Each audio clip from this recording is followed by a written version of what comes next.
Hi ஸ்லாங்வேரியன் family. So நம்ம இன்றைக்கி வந்துட்டு நம்ம கேக் தான் மேக் பண்ணுறோம். ஸோ இது வந்து நம்ம குக்கீஸ் யூஸ் பண்ணுவோம். ஸோ ஹாப்பி பிஸ்கெட்ஸு அது வந்து நல்லா கிரைண்ட் பண்ணி எடுத்துக்கிட்டு அதுக்கப்புறம் பவுடர்டு சுகர் எடுத்துக்கிட்டோம். அதுக்கப்புறம் வந்து வீட் ஃப்ளார் யூஸ் பண்ணிக்கிட்டோம் மைதாக்கு பதிலாக.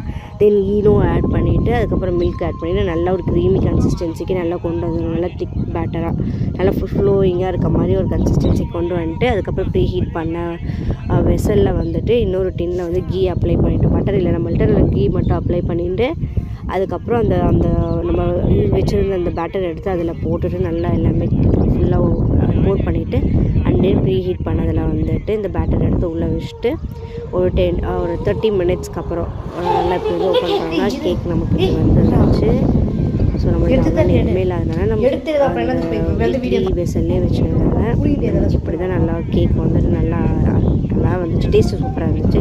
லைக் மேலே இருக்கிற சர்ஃபேஸ் வேணால் அப்படி இருந்துருக்கலாம். அதுக்கப்புறம் இதில் நாங்கள் என்ன பண்ணுவோன்னா அதை நல்லா எடுத்து நல்லா போட் பண்ணி எடுத்துக்கிட்டோம். போட் பண்ணி எடுத்ததுக்கப்புறம் பார்த்திங்கன்னா நல்லா வந்து சாஃப்ட்டு ரொம்ப கேக் வந்து நல்லா சாஃப்டாக இருந்துச்சு. லைக் போட் பண்ணுறது கொஞ்சம் கஷ்டமாக இருந்துச்சு. டக்குன்னு எடுத்து மேபி பட்டர் ஷீட்டில் யூஸ் பண்ணியிருந்தோம்னா நல்லா ஈஸியாக இருக்கும். ஸோ அது மாதிரி நாங்கள் பூஸ்ட் கொஞ்சம் இன்னும் ஸ்வீட்னஸ்க்காக பூஸ்ட் போர் பண்ணிவிட்டு அதுக்கப்புறம் நல்லா கட் பண்ணிட்டு 30 சப்ஸ்கிரைபர்ஸ்க்காக ஒரு கிளாப்லாம் பண்ணிவிட்டு அப்புறம் நாங்களே எடுத்து சாப்பிட்டோம். கேக் பாருங்கள் நல்லா சாஃப்டாக எப்படி இருந்துருக்குன்னு பாருங்கள். செம்ம டேஸ்ட்டாக இருந்துச்சு. நல்லா லைக் அந்த சுகர் டேஸ்ட் எல்லாமே பர்ஃபெக்டாக இருந்துச்சு. எங்கள் குட்டி யூடியூபர்ஸ் எல்லாருமே அவங்களே சாப்பிட்டுட்டு டேஸ்ட் சூப்பராக இருந்துச்சுன்னு அவங்களே சொன்னாங்க.